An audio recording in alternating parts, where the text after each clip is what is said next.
Va.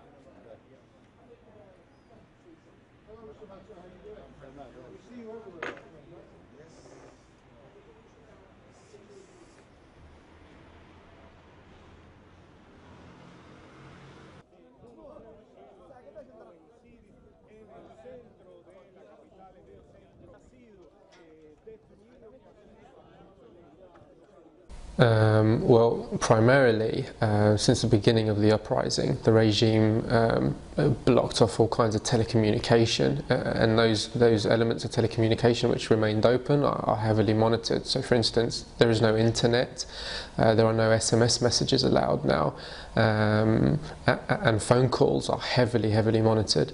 So this has made it very difficult to communicate with other groups, and has made it necessary for us to communicate with them face to face and take risks by going to other districts and going to other homes and putting other people at risk by meeting and gathering.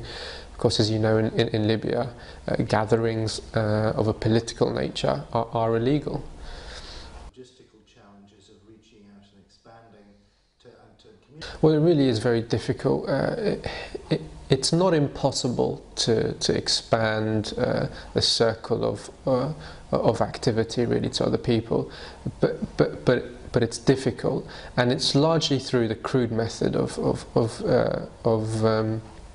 word of mouth, really, and you get to know one activist who introduces you to another activist who eventually introduces you to a group of activists, and you end up meeting them, and we have a kind of a strict protocol in our group of how we define the element of trust. So we sort of engage in kind of low-level activities with these groups and see how they operate and see what level of security they incorporate, and we decide whether we're on the same wavelength in that respect, and then decide whether to expand into their group or have them expand into our group.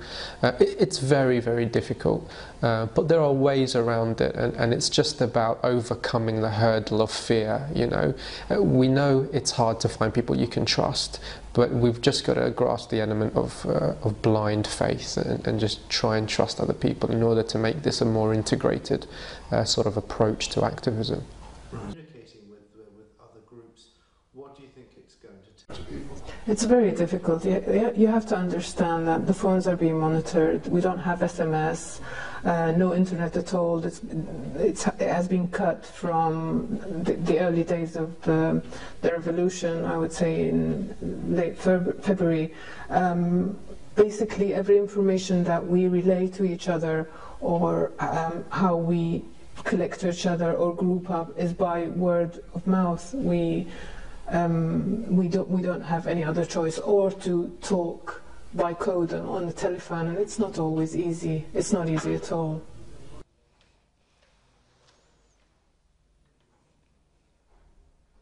You know, at the university, you can see people are, passing around you, putting the picture of Muammar in their chests, and those people are actually hearing everything going on, and they're reporting, and it's too risky to even speak in public, so you have to be enclosed indoor. And when you film indoor and you send it to the media, sometimes they won't believe you. You are indoor.